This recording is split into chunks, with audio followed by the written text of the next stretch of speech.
Welcome to this week's statistical analysis on the Spotlight caches featuring Mobius and Mobius, High Evolutionary, and Kang. As always, the suggestion is always to wait until the end of the week or at least the weekend in order to make an educated decision based on win rates and meta viability of the cards before you spend your tokens or roll your Spotlight caches, especially if you're a free-to-play player.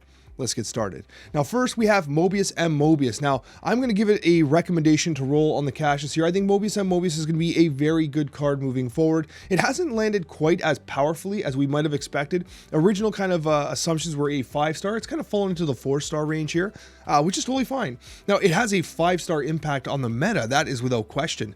Whether or not you own Mobius, Mobius has had a very numbing effect on the cost reduction strategies, including Zabu, Loki, and others, which have brought those win rates down on those decks on aggregate. So it's had a very healthy impact on the meta, but the card itself runs a 53% win rate, which is okay, a cube rate that's kind of in the middle, and of course a massive meta share, which is to be expected considering this card had a ton of hype around it. Now, if you look at the decks that are kind of currently the best in it, you do have the Shuri Kitty style deck, which has been talked about quite a bit. It's currently the leader in popularity, but in terms of win rate, you are looking at the high evolutionary version that we actually have talked about on multiple occasions since the release of Mobius, and Mobius being the top version of the archetype. So you get a very strong archetype, you add a very strong card, and sure enough, you get a very strong deck.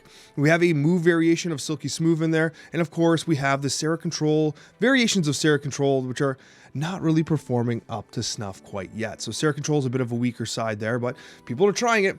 But Mobius and Mobius having a very good impact on the meta. Now, here's an important consideration.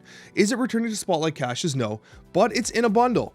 It's actually coming to a bundle which will be available from October 5th to October 11th. It is going to be 7,500 gold, which is relatively expensive, but it's going to feature the jet ski variant of Mobius. You're also going to have the Sylvie variant of the Enchantress and 10,000 credits, which is pretty helpful for progression.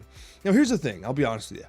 This is the first time we've ever had a card come out and then near immediately after there be a package for it available, especially for free-to-play players.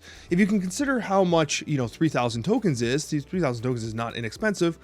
If you save your tokens and if you don't have the caches, then if you have the gold, then this might be worth the roll. However, gold acquisition in Marvel Snap is very difficult, and so you have to weigh the idea of like whether or not you want to spend your gold here as opposed to focusing on more progression element kind of focused bundles in the future. Now, I will be releasing a video about bundles, so subscribe if you're not subscribed already, because that'll be coming out within the next few days. And I'll tell you right now, there are going to be bundles that offer far more progression than this bundle for 7,500 gold. So you are getting a lot of credits, but it is an expensive bundle as a whole. Okay, it's not a bad bundle, but it's not a great bundle in terms of value. But ultimately, if you don't have the tokens, you can actually get the jet ski variant, which also unlocks Mobius. Of course, if you have the variant, you can play the card, which is important to know. Okay, that's a key noting about Mobius. Now, High Evolutionary, it's a 5-star card. It's an absolute 5-star card. It's running a 15% meta share right now. Incredible cube rate, incredible win rate.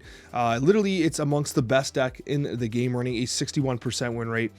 It's just an amazing card. It's an amazing card, and the thing I love about it is even if you're relatively new to Marvel Snap, if you pull High Evolutionary, you're working with cards like Misty Knight, Cyclops, Abomination, right? These are all cards you have, right? Because of the way the collection system works. Those are lower pool cards.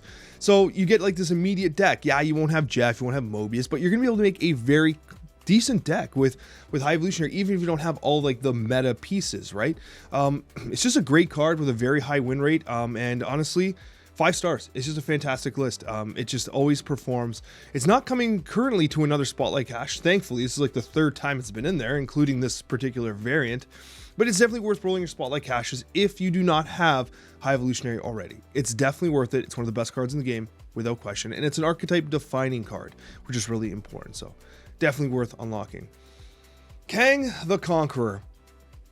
No, this is a 1-star card. It's a little unfortunate Kang is as bad as it is, and the fact that it's repeated itself in Spotlight caches too is a little upsetting. For 6,000 tokens, it is a big bad, as is High Evolutionary with that being said. But it's running a 48% win rate, nearly no meta share whatsoever, a horrible cube rate, which is unfortunate considering you get these free cube snaps. The win rates across the decks are pretty rough around, all around. There's only one deck where it's kind of performing even decently, and the play rate is so low that it's unreliable. Like, these are all low volume games. It's unfortunate. Kang had a place in the meta maybe for a brief moment. I mean, I experimented with Kang in Twitch Rivals. We got to the finals. It was a good deck competitively.